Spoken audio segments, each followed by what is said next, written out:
Well, this is a topic I never thought I would make a video on.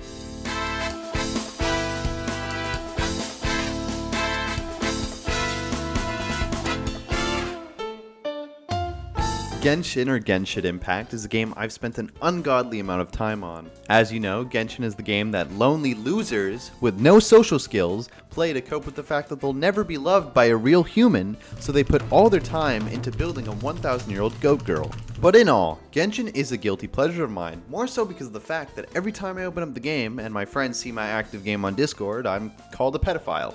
But in all seriousness, Genshin was a game I was massively addicted to, and I don't think I'm the only one with that opinion, as Genshin took the internet by storm in its 2020 release and became one of the most profitable games ever. And not without merit, as Genshin on paper is a fantastic game. Amazing character designs with unique kits and combat that allows the characters' kits and elements to work together, allowing many teams to be built.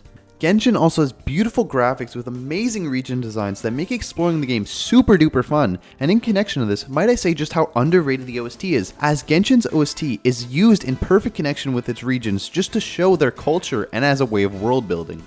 Moreover, this game is home to many great memories I've had with my friends of pulling 5 stars and losing to this demon, as well as playing co-op with friends and trying to kill, for example, Andreas and the other world bosses, and it's just fun reminiscing about the times when me and my friends were lower level and would try to fight Lupus Boreas, and well, most of us would die and one would have to dodge all of his moves as all of us would have to run back from the nearest waypoint to help kill him. All things considered, Genshin was home to many great gaming moments in my life and a game that I had a lot of hope in, but eventually, as time went on, Genshin wasn't the same. Lack of communication between developers and the community, the weird community in general, and Genshin as a whole got stale as time between new regions and places to explore was too long and people got tired of the daily grind. And not to mention, the game overall suffered from a content drought. I know I'm not the only one with this opinion, as many content creators for Genshin have ended up quitting, and even most of my friends ended up parting ways with the game. And like them, I eventually quit Genshin around 3.0 when Sumer first came out, and I really got burned out of the game and sort of fell out of love with Genshin due to the lack of a needed endgame system and a valid reason for me to grind artifacts, pull for characters, and put my time into the game. But with that never coming, I lost hope. Earlier this year though, me and a couple of friends made jokes about coming back to play Genshin, and now with the recent release of Fontaine, Genshin's 4th region, we've decided to join back, just to see what the game had to offer, but with a new outlook. Not to be sweaty tryhards, but to simply play the game casually, and it's actually been going pretty well. So in all, welcome to my weird love and hate relationship with the pedophile game, Genshin Impact. Something that would make my day, you know? Kuki Shinobu or Kirara, come on baby. Oh! The way I was introduced to Genshin was actually by a good friend of mine, and it was due to us looking for a game to play while we patiently waited for Blue Protocol's release. I don't need it. I don't need it.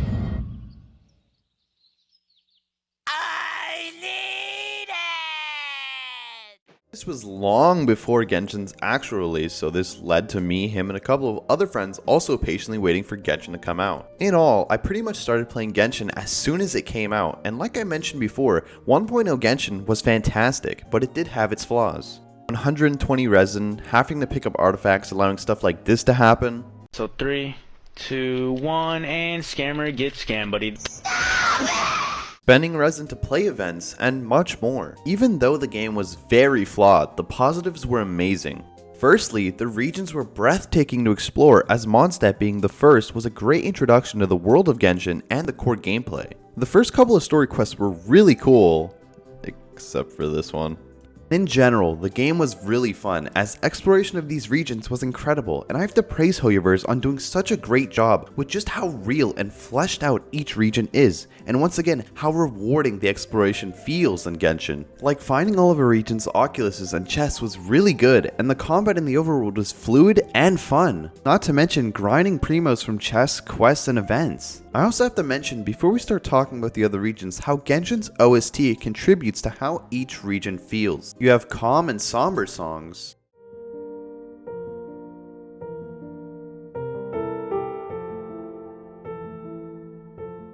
upbeat ones,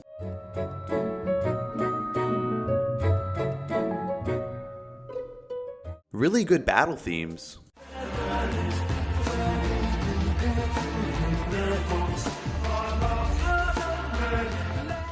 Now obviously, each region has their own specific themes and story, and the OST does a really good job at further enhancing the exploration by making these regions feel alive and more connected to their real life interpretations and story. Liyue is a great example of this as its culture is shown in its music.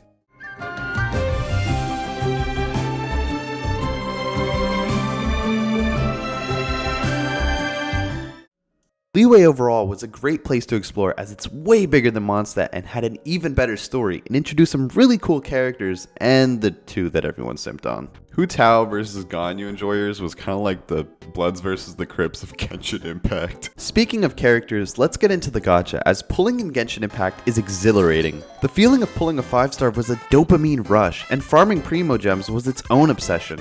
What's more is when I pulled my first 5-star, which was Chi-Chi, I was pretty mad, but looking back on it, it wasn't that bad, right?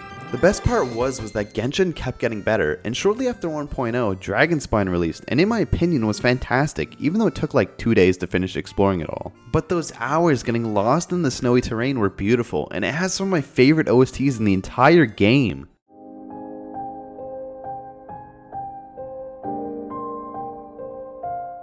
It was also the place where I pulled my first 2 5-stars and 1 10 pull, and once again I was plagued by the devil. Next we got Inazuma, and this was the region that really got me into Genshin as the atmosphere was perfect. I feel like out of all the regions, Inazuma just has so much personality and culture, and you can see that throughout the many areas in the game. It also introduced some of my favorite characters gameplay and story-wise into the game, such as Kazuha, Arataki Ito, and Raiden Shogun. Another thing was the combat kept getting better, as by this point everyone was already high leveled, had many characters, and started the much now hated artifact grind. This kind of started the whole damage for screenshot culture in Genshin, and seeing big numbers on my screen was another form of dopamine when the wishing system hated me. This further improved building characters around certain artifact sets and making team comps that worked around the elemental reaction system, like for example vaporized teams and electrocharge teams. This overall gameplay was really innovative, and farming for teams was kind of frustrating when things didn't go your way, but oh lord when they did.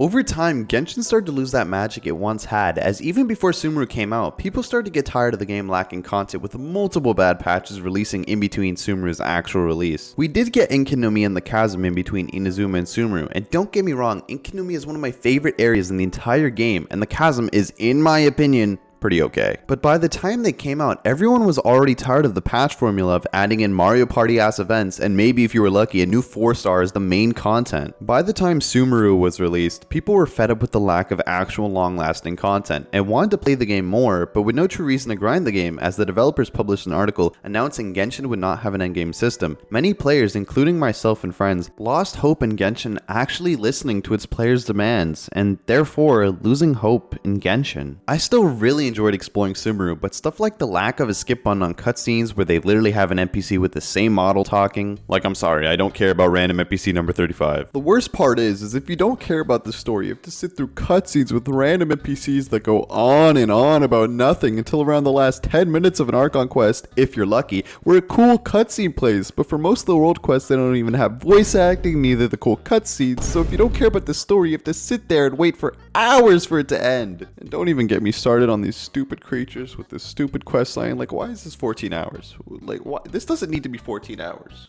Now, obviously, some have been good in the past, but I got tired of it, as the game has many interesting characters with great designs, but decides to barely use them at all in their story quests. All things considered, the game just wasn't the same anymore, and eventually, it was mine and a lot of people's end of the road with Genshin Impact.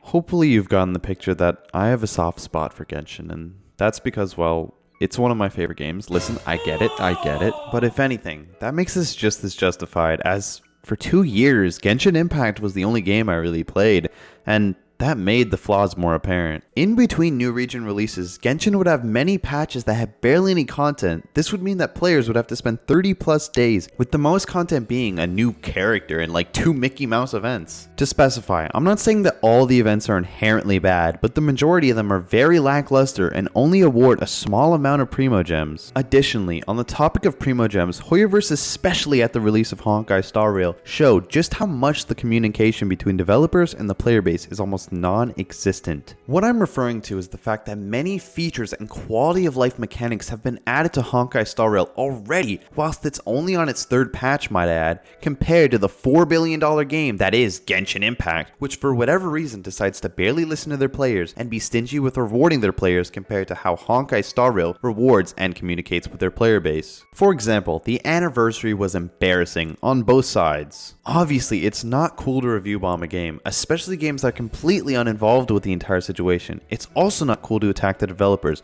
but, and I'm not justifying it because I need to make that clear, to clarify, in this current gacha environment, the anniversary is meant to thank its players for sticking with the game. This is usually when the game developers will reward its players for being loyal and further encouraging new players to try out the game, as the new free rewards can cause an easier access to the game rather than downloading it without anniversary rewards. So when your game is having an anniversary, it's kind of weird as a company to barely mention it and act as if nothing happened, only to later add in anniversary rewards when the community pretty much baby rages for it to happen. Overall, the Genshin developers' lack of communication, not just in this situation, is a relevant point as to why people quit. It might be a little insensitive to say, but the fact that you wouldn't listen to your players' demands is confusing to me as a company, as to why you wouldn't want the people that are playing and paying for your game to be satisfied. But back to the Honkai Star Rail ordeal, I do know it's a completely different team of developers in the company, but I feel like this shouldn't be an issue in the first place. This is mostly why I ended up quitting the game, but there's something I'm forgetting, right? Right. Endgame, in general, is the whole point of playing gachas. Why else would I want to invest all my time into building my Edo in such a way, unless it was to challenge myself and my account against the hardest of hard content? But with Endgame never coming, there's no ambition, no need to spend 15 minutes every day in an artifact domain, no reason to pull for the new characters, and no reason to even play the game. I know I'm being a little nihilistic about this, but it's because I want to see Genshin succeed, and obviously I have my own biases of how I want the game to be, but personally these issues were too much for me and caused me to leave Genshin multiple times. Now obviously I've come back from time to time as I still enjoy Genshin, but like I said, these flaws were all I could focus on. But to wrap this section up, I cannot talk about Genshin without mentioning the community in conjunction with the game, as the Genshin community is quite a weird one. I do want to mention that it's not everyone that plays the game, neither is it the majority, but as in every community, there are people who are quite weird. Examples of the community contributing to weird or disgusting acts, or telling a voice actor to kill herself and sending her death threats because the character she voiced, Kokomi, wasn't good in the meta. I find it funny because now she's like one of the most used units in the game and is considered a top tier. I love Genshin. I love the community. Killing cats because fans hate towards Scaramouche, and with the release of art of him as a cat, people decided as a protest to kill cats that resembled the art. Now obviously these are horrible events, but the negative part of the Genshin community is more known for their weird shipping of characters, headcanons, calling people homophobic, racist, or telling them to kill themselves if they disagree on anything. Overall, this toxic community, in connection to the perception people have of Genshin players, whether that be a pedophile, weird shippers, or etc., it's a weird predicament to enjoy Genshin when the community can ruin my and others' appreciation of the game in these ways. Even with all this and all the problems I have with the game, like I mentioned before, me and my friends agreed to try out Fontaine and really give Genshin another go. Hey Queen, it's Tartaglia, but you can call me Child. Fontaine, in general, is a really good region so far, and its half cyberpunk aesthetic reminds me a lot of the Kiseki series. Not to mention, the new Archon quest has definitely become my new favorite quest in the entire game, even if it is horribly paced as all Genshin quests. The Ace Attorney and Yumi and Echo style of gameplay really made me feel like a detective. Oh look, is it NPC number 77? No wait, it's gotta be Lenny. No, it's gotta be, no.